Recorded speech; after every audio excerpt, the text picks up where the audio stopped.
por alguna razón importante, me imagino yo, en prácticamente todos los países del mundo hay una diferencia en la forma de juzgar y en el tipo de penas que se impone a menores de edad y a mayores de edad, ¿no es cierto? Es decir, por una razón muy concreta, digamos, son seres y personas con diferentes desarrollos intelectuales, conscientes, que los sistemas legales han determinado que, por lo tanto, merecen una atención del servicio de justicia diferenciada.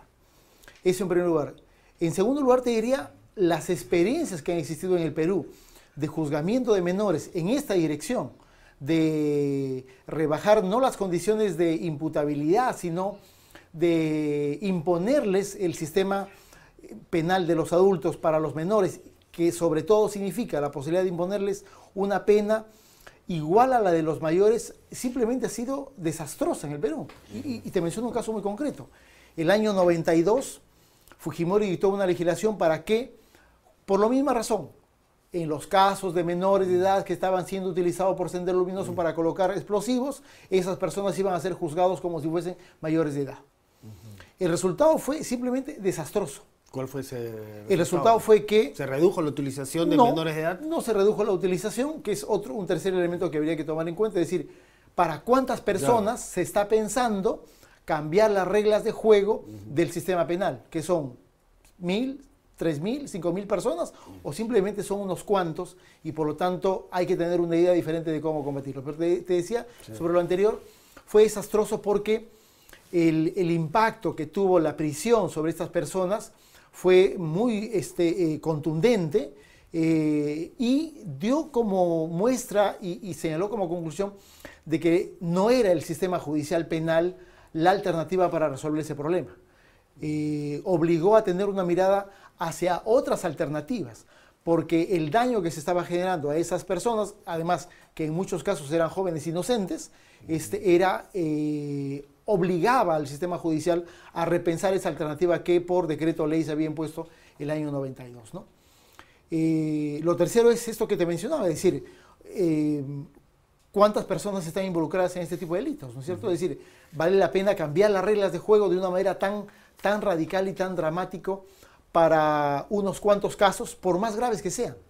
Yo te digo, Carlos, estoy totalmente convencido que ese sí es un problema de la criminalidad violenta que utiliza menores de edad, pero no creo que la alternativa sea de saque irnos al último escalón de las alternativas en términos de políticas de Estado que se deben utilizar, porque si no, vamos a parecer el Congreso de la República, que frente a cualquier problema dice, bueno, empeoremos las condiciones penales, elevemos las penas, y eso tiene a un tufo a populismo penal, ¿no es cierto? Que todo lo resuelve el sistema penal y que por lo tanto no debemos gastar nuestro tiempo en imaginarnos qué otro tipo de respuestas debería existir en términos de la forma como el Estado debe enfrentar la criminalidad violenta, de cómo el Estado debe evitar que jóvenes ingresen al crimen organizado o al crimen violento y particularmente la comisión de asesinatos. ¿Esa es una propuesta que apunta a una solución facilista que no va a abordar el fondo del tema?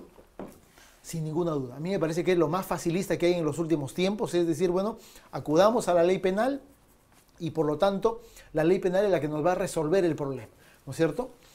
Y la conclusión es de que la ley penal no resuelve ningún problema.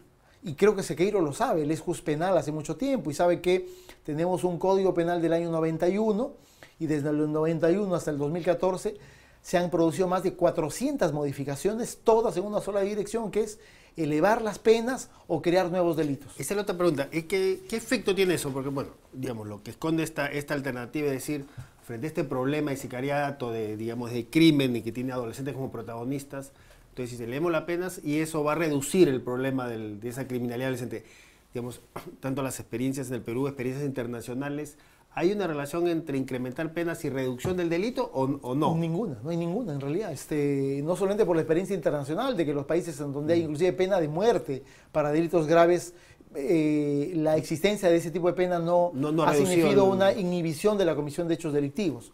Pero además no es necesario salir de ninguna frontera peruana. El ejemplo que te ponía, desde el 91 hasta el 2014 se han producido más de 400 modificaciones a un código que tiene 404 artículos y por lo tanto todas esas modificaciones han ido en una sola dirección, como te comentaba, Pero lo que habría que verificar es, en ese mismo tiempo, ver la elevación de las penas, de esta sobrecriminalización de los hechos delictivos, y habría que contrastarlo con las estadísticas de la criminalidad.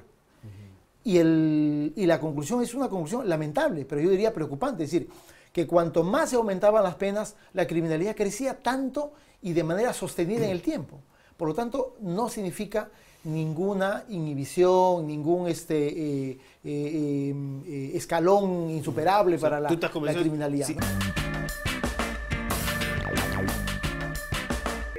El tema es más complejo de lo que se piensa. En realidad no es tan sencillo el tema de incrementar penas. Me parecía, si no hay que establecer normas especiales para que tengan un tratamiento especial los menores entre los 14 y 16 años o 16, 18 años, porque estamos advirtiendo, esta noticia diaria, de graves delitos cometidos por los menores y adolescentes de estas edades.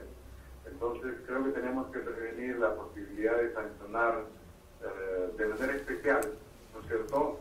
De repente no de la misma forma que a los adultos, pero de alguna manera especial, y tampoco de la misma manera que a los menores de edad se viene tratando actualmente, sino establecer un régimen especial para que puedan tomar conciencia los menores de edad y los adolescentes de que ya no va a ser tan fácil librarse de la justicia cuando incurren en determinados delitos sumamente graves. Ahora, ¿qué implica esa?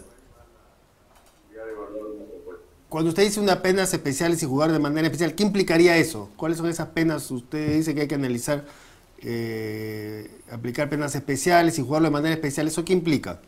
Es que tenemos en este momento dos normas diferenciadas. Unas normas que se aplican para todos los menores de edad hasta los 18 años y otras normas que se aplican para los mayores de edad a partir de los 18 años en adelante. Aun cuando las normas estas de adultos para los de 18 hasta los 21 también tienen un tratamiento especial.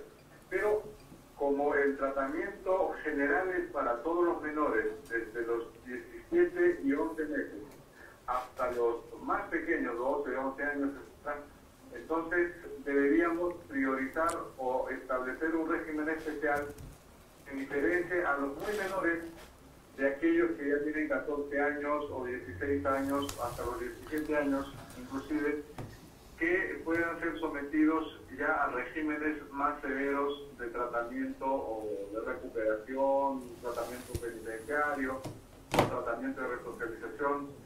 Tienen que ser, entiendo yo, otras condiciones porque los delitos en los que están incurriendo son delitos bastante graves. Ahora, en el fondo entonces no pueden seguir siendo tratados como hasta ahora vienen siendo tratados como actos antisociales que tienen sanciones bastante benignas. Ahora, el fondo de la propuesta es entonces ir a penas más severas, como usted ha dicho, incrementar las penas para los niños, adolescentes que cometen delitos graves. Pero mi pregunta es, ¿usted cree que incrementando penas es una solución a este problema? ¿Que incrementar las penas rebajaría la incidencia delictiva? No es una solución. Definitivamente el tema es estructural y tienen otro tipo de soluciones adicionales. Hay que prevenir, hay que enseñar, hay que educar. En fin, una serie de prioridades preventivas que se tienen que tomar, y esto sería solo una contribución a todas estas soluciones. No es la panacea para que ya se desaparezcan este tipo de delitos, ni mucho menos. Pero usted cree es una previsión del Estado para que dentro de otras medidas adicionales se pueda frenar la posibilidad de que los menores sigan incurriendo en este tipo de actos. ¿Pero usted cree que, digamos, poner pena más severa contribuye a rebajar la incidencia delictiva en los adolescentes? Aquí conversando con Carlos Herrera nos recordaba que, digamos, experiencias internacionales, por ejemplo, brindan que no hay una relación entre pena más severa y rebaja del delito. Incluso en el Perú, cuando se aplicó sanciones, de juzgamiento también con penas severas como adultos a adolescentes que están en ese caso, digamos, incurridos en delito de terrorismo o en Sendero Luminoso, eso tampoco dio resultados. Entonces, ¿usted cree que hay una relación entre mayor pena, menos delito? No, eso no es así. Eso no es matemáticamente exacto.